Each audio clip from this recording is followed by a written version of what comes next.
Fala galera, tudo bem com vocês? Meu nome é Hugo Dutra, eu sou médico e hoje eu vim aqui falar com vocês sobre distúrbios do potássio. Na semana passada eu falei sobre hipocalemia e agora eu vou dar continuidade falando sobre hipercalemia. Mas antes da aula começar, eu queria só pedir para que vocês se inscrevessem aqui no canal, porque isso me ajuda bastante e eu vou tentar toda semana trazer novos conteúdos para vocês. Beleza, galera? Vamos lá então.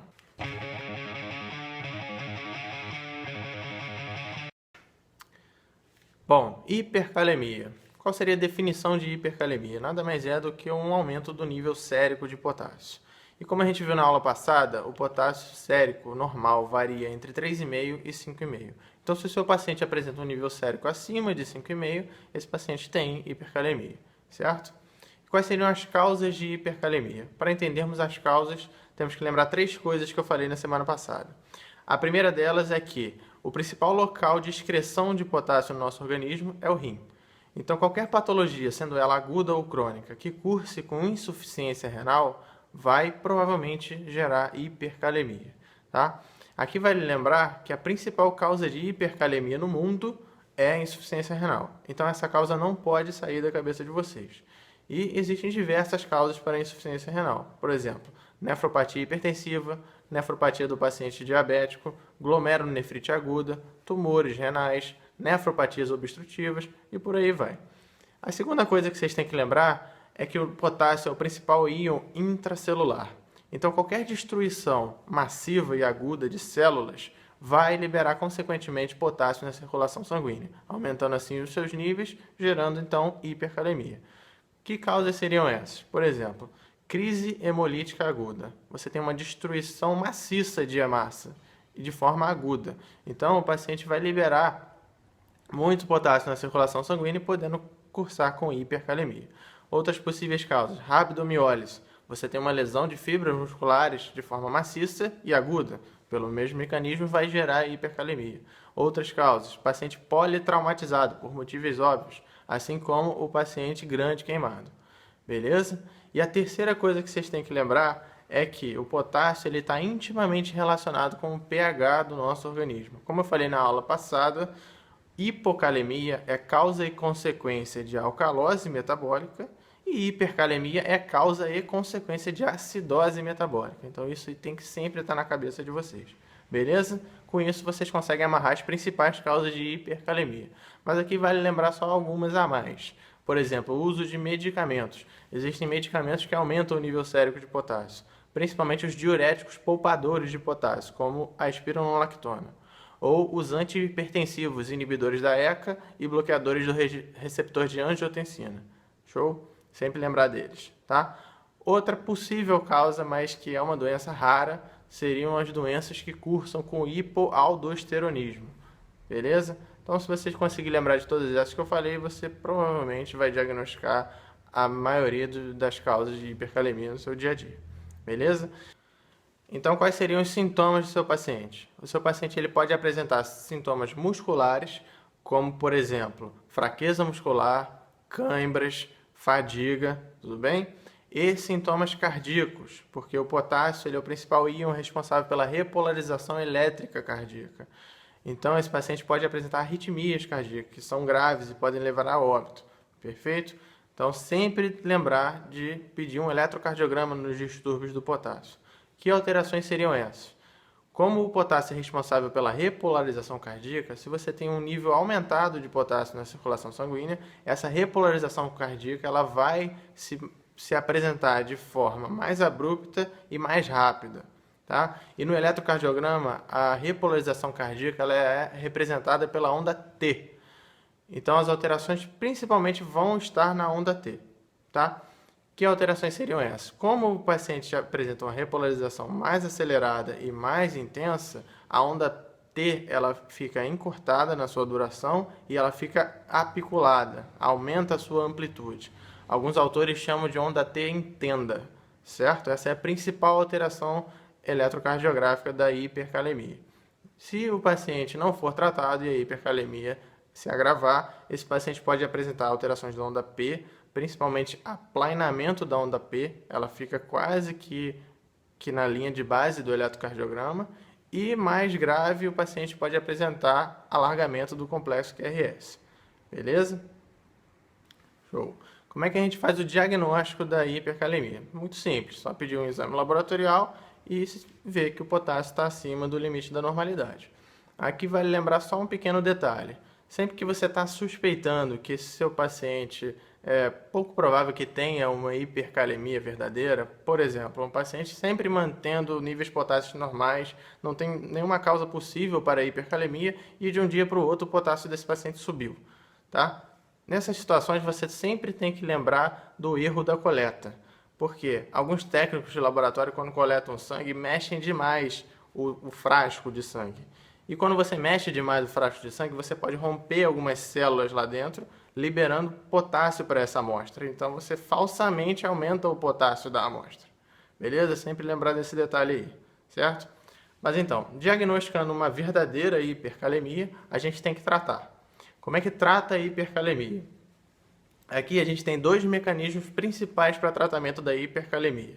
A gente pode promover um influxo de potássio para dentro da célula, ou seja, o potássio que está na circulação sanguínea vai entrar na célula, diminuindo assim o nível na circulação sanguínea. Ou a gente pode promover uma retirada do potássio do organismo do paciente, definitivamente. Beleza? Quais são as vantagens e desvantagens de cada um desses mecanismos? Quando a gente promove um influxo de potássio para dentro da célula, a grande vantagem é que esse é um tratamento rápido, quase que instantâneo. Então você abaixa rapidamente os níveis de potássio desse paciente. Mas a grande desvantagem é que ele é um método momentâneo. Se você não fizer nenhum outro tratamento definitivo, todo esse potássio que entrou na célula, uma hora vai voltar e os níveis dele vão voltar a subir, certo? Em relação ao outro método, de retirada de potássio do organismo, qual é a grande vantagem? É que você tira definitivamente o potássio do organismo desse paciente. Então, ele só vai aumentar se você não tratar a causa de base. Mas tratando a causa de base e retirando definitivamente o potássio, ele vai se manter normal, beleza? E a grande desvantagem desse método é que é um método que demora mais para apresentar a resposta. Agora vamos explicar um pouquinho cada um deles. Algumas opções de métodos de tratamento que promovem influxo celular de potássio são glicoinsulinoterapia, tá? Uso de bicarbonato de sódio e uso de agonistas, beta-2 agonistas. Vou explicar cada um deles. O principal deles, o mais usado pelo menos, é a glicoinsulinoterapia. Como é que funciona isso? Toda vez que a glicose entra nas nossas células, ela promove também a entrada de potássio para a célula. Então, quando você faz uma solução contendo glicose e insulina, provavelmente você vai promover um grande influxo de glicose para dentro da célula e, consequentemente, reduzir os níveis de potássio desse paciente. Tá? Aqui vale lembrar que você sempre tem que manter a proporção de 100 ml de glicose a 50% e 10 unidades internacionais de insulina regular, sempre mantendo essa proporção para a sua glicoinsulinoterapia. Tá? E você deixa essa solução correndo em 30 minutos a 1 hora, depois que ela termina você dosa novamente o potássio para avaliar se fez o efeito desejado. Beleza? Só mais um detalhe aqui. Alguns pacientes diabéticos chegam no pronto-socorro com potássio elevado e, ao mesmo tempo, uma glicose muito elevada. Às vezes, esse paciente só fazendo insulina pura, mais uma hidratação, você consegue corrigir os dois distúrbios. Tá? Não tem necessidade de acrescentar glicose à sua solução. Beleza? Só lembrando esse detalhe aí. Outro método que a gente pode lançar a mão para tratar o nosso paciente é a nebulização com beta-2 agonista. Tá? Como é que funciona esse tratamento? Toda vez que a adrenalina tem a sua ação, ela também promove um influxo de potássio para dentro da célula. Então, se você faz medicamento beta-2 agonista, você aumenta a ação da adrenalina. Consequentemente, aumenta o influxo de potássio celular. Tá? Como é que é feito isso? Em geral, a gente faz nebulização com o Berotec, que é o beta-2 agonista mais disponível em todas as unidades, cerca de 10 a 20 gotas na nebulização e depois coleta novamente o sangue para avaliar o nível de potássio do seu paciente. Beleza? Aqui vale só lembrar que os beta-agonistas eles promovem como efeito colateral taquicardia. Então, se é um paciente que já está taquicárdico ou que você já viu que esse paciente tem alguma alteração eletrocardiográfica que pode predispor à arritmia, não é muito aconselhado que use esse método, tá? Porque você pode somar aí efeitos arritmogênicos, beleza? E por último, a gente pode usar bicarbonato de sódio, beleza? Como seria o mecanismo de tratamento nesse caso? Quando a gente usa bicarbonato de sódio, a gente alcaliniza o pH sérico do paciente. E isso promove também um influxo celular de potássio, diminuindo os níveis séricos. Beleza? Como é que a gente faz esse tratamento? A gente pega a solução bicarbonatada 8,4%, faz cerca de 50 a 100 ml em 30 minutos e depois colhe o potássio para ver quanto que está. Não é muito utilizado na prática esse método, mas vale lembrar que ele é o método de escolha para o paciente que apresenta parada cardiorrespiratória por hipercalemia, certo? Sempre lembrar disso aí, beleza? Então esses são os principais métodos de tratamento de influxo celular de potássio. Agora vamos falar de métodos de retirada do potássio do organismo, tá? O principal deles é o uso de diuréticos. E dentre os diuréticos, o mais eficaz são os diuréticos de alça, principalmente furosemida, beleza? É o mais utilizado pelo menos. E aqui não existe receita de bolo. Cada paciente responde a uma dose, não existe dose padrão para ser feita, tá? É importante sempre monitorizar a diurese do seu paciente e você vai tateando. Faz 40 miligramas, cerca de 1h30, 2 horas depois você colhe um novo potássio, vê quanto é que está. Conforme for, você faz outra dosagem e aí você vai tateando a sua terapêutica, beleza? Outro método de retirada do organismo é o uso de quelantes do potássio, tá? O principal deles é o Sorcal, que é o poliestireno sulfato de cálcio, tá? O Sorcal, qual é o mecanismo dele? Quando você ingere esse Sorcal, ele quela todo o potássio que está no seu trato gastrointestinal, fazendo com que ele seja eliminado grande parte, pelo menos nas fezes. Então prejudica a absorção de potássio desse paciente, consequentemente o nível de potássio desse paciente não vai subir, tá? A grande desvantagem desse método é que ele não mexe com o potássio que já está no meio vascular. Então, se você precisa de uma retirada rápida de potássio, esse método é péssimo, porque ele demora cerca de 24 a 48 horas para fazer efeito, tá? Mas ele é um excelente método naqueles pacientes que são propícios a ter hipercalemia, por exemplo, os pacientes renais crônicos. Então, você pode deixar uma dose de manutenção semanal para esse seu paciente, ou a cada 2, 3 dias, dependendo da demanda do seu paciente, e acaba se tornando um excelente método para evitar que seu paciente tenha hipercalemia recorrente, beleza?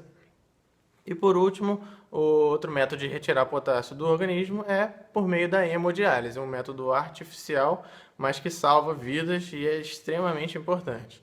Qual é a principal indicação de hemodiálise no paciente? É aquele paciente que tem hipercalemia refratária. Você tenta os outros tratamentos e o paciente não responde. Esse paciente precisa ser dialisado, porque a hipercalemia é grave e pode matar, ok? Ah, mas eu sempre ouvi dizer que deve-se fazer gluconato de cálcio para toda hipercalemia. Isso é verdade? Não, não é verdade. O que é o gluconato de cálcio? Pelo menos o que ele faz? Ele não mexe em nada no nível de potássio, beleza? Então, se você quer fazer o gluconato de cálcio para tratar a hipercalemia, você está fazendo errado. O gluconato de cálcio, o principal objetivo dele é estabilizar a membrana cardíaca para diminuir o risco de arritmia do seu paciente. Então, qual é a indicação dele? Só deve ser feito no paciente que tem alteração eletrocardiográfica. Então, o paciente tem hipercalemia com alteração eletrocardiográfica, aí cabe o gluconato de cálcio. Se não tiver alteração eletrocardiográfica, é errado fazer, porque o gluconato de cálcio ele pode ser arritmogênico e você está fazendo mais mal do que bem ao seu paciente, beleza? E como é que faz o gluconato de cálcio? Você faz uma ampola de 10% de gluconato de cálcio, deixa correndo em 5 minutos. É o suficiente para você diminuir o risco de arritmia do seu paciente. Show? Então é isso aí, galera. Espero ter ajudado aí vocês. Forte abraço.